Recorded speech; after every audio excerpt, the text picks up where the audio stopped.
अगर आप लोगों को ये मौका मिले कि आप लोग अपने घर बैठे मोबाइल की स्क्रीन आपके पास है, कंप्यूटर की स्क्रीन आपके पास है, ठीक है, टैबलेट आपके पास है, इसका इस्तेमाल करते हुए आप लोग वीज़ा अप्लाई करें ऑनलाइन और आप लोग फ़ीस भी जमा ना करें।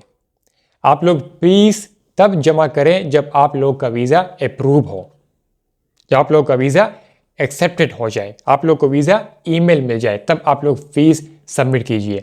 अगर आप लोग को ऐसा मौका मिले तो क्या आप लोग इसका इस्तेमाल नहीं करेंगे? क्या आप लोग इसको ज़ाया करेंगे?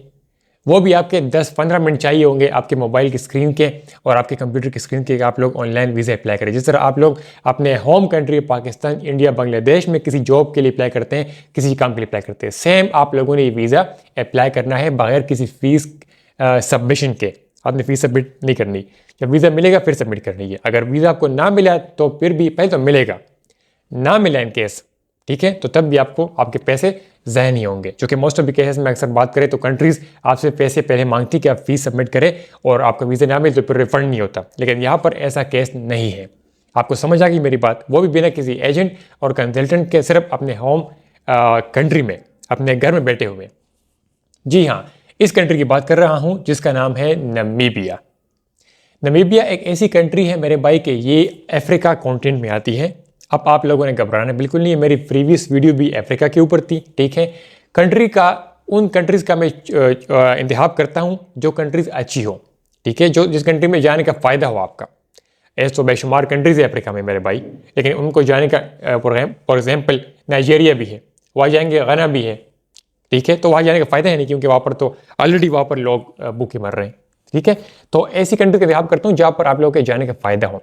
इस कंट्री की अगर मैं बात करूँ तो इसकी कैपिटल सिटी का नाम है विंडहोक।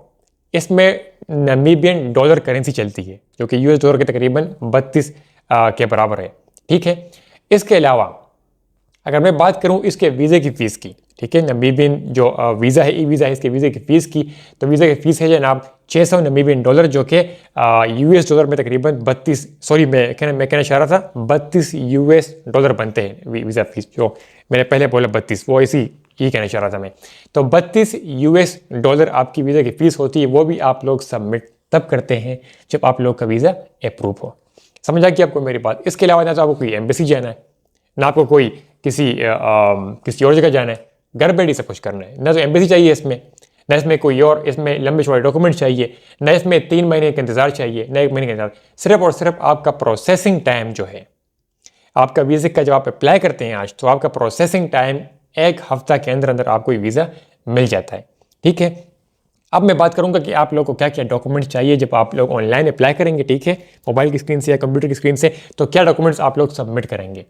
डॉक्यूमेंट जो है, सबसे पहले आपका वीज़ा एप्लीकेशन फॉर्म, जो कि मैं आपको लिंक दूंगा, ठीक है, इस पर जाएंगे आप लोग और अपना वहाँ पर अकाउंट बनाकर, अकाउंट क्या होता है, सिर्फ अपना ईमेल एड्रेस डाला, अपना नेम डाला, इंटर हो गए, वहाँ पर एप्लीकेशन फॉर्म आपके सामने आ जाएगा, उसको फिल करेंगे। उसमें क्या होता है, आपका नाम, आपके फादर का नाम, आपकी डेट ऑफ बर्थ, ये चीज़ें होती है, पासपोर्ट नंबर वगैरह ही होता है, डाल दिया आप लोगों ने। उसके बाद आप लोगों ने फॉर्म सबमिशन से पहले आपने डॉक्यूमेंट सबमिट करने हैं। तो ये आप लोगों ने भी समझना कि कौन कौन से डॉक्यूमेंट्स चाहिए।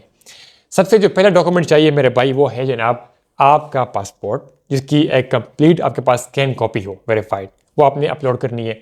उसके बाद आपके पास कंफर्म आपकी जो होटल की बुकिंग है वो होनी चाहिए आपके पास।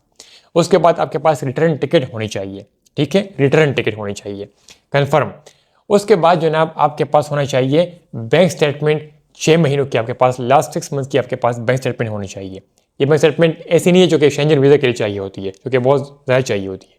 ये कम से कम भी हो तो आपका तकरीबन, आप लोग कमेंट में पूछेंगे, आपका 10-20 लाख रुपए आपके बैंक अकाउंट में हो तो इससे भी काम चल जाएगा। आप लोग ये भी पूछेंगे कमेंट सेक्शन में कि भाई अगर हम टिकट को बुक करवा ले, रिटर्न टिकट को हम पेड टिकट लगाए, हम पेड होटल की बुकिंग लगाए, तो क्या फिर पैसे ज़ाया हो जाएंगे, टिकट ज़ाया हो जाएगा? नहीं भाई। देखिए, अगर आप लोग संजीदा है, आप लोग सीरियस हैं, तो आप लोग सारे के सारे डॉक्यूमेंट्स को प्रॉपरली तैयार कीजिए और फिर होटल की बुकिंग भी लीजिए और टिकट भी आप लोग लीजिए। अगर आप यकीन श्योर हो कि भाई मेरा बाकी चीज़ें भी ठीक हैं, तो फिर आपको ये कुछ ज़ाया नहीं होगा। अगर आप श्योर नहीं है कि आपके पास बाकी चीज़ें कुछ, जो सब कुछ आपने सही नहीं किया, तो फिर आप लोगों को अप्लाई करना ही नहीं चाहिए। आपको समझा कि मेरी बात?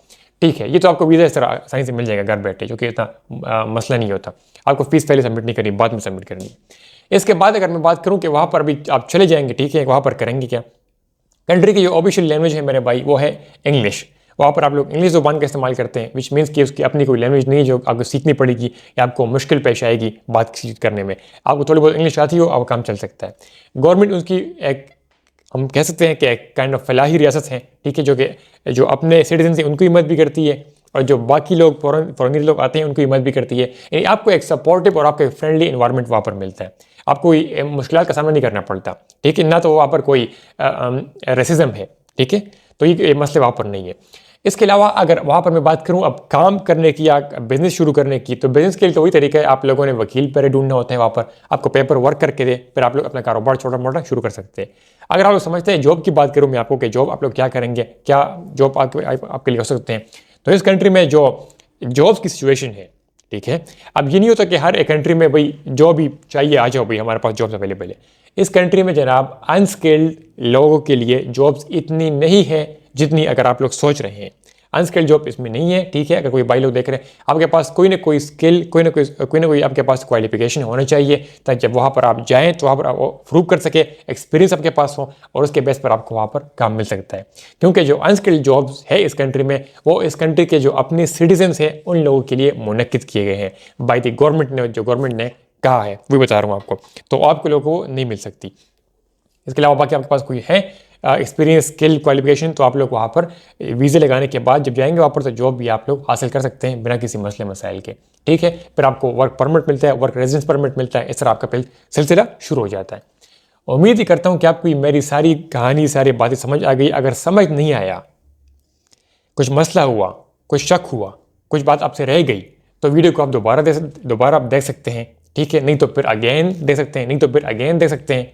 फिर भी कुछ मसला हो तो आप कमेंट कर सकते हैं और कोशिश करूंगा कि आपके सवाल का, जो सवाल आपका लॉजिकल हो, जो सवाल आपका वैलिड हो, उसका मैं जवाब दूं लाजमी। अपनी फैमिली का ख्याल रखिए। मुझे दीजिए इजाज़त। अल्लाह हाफिज़।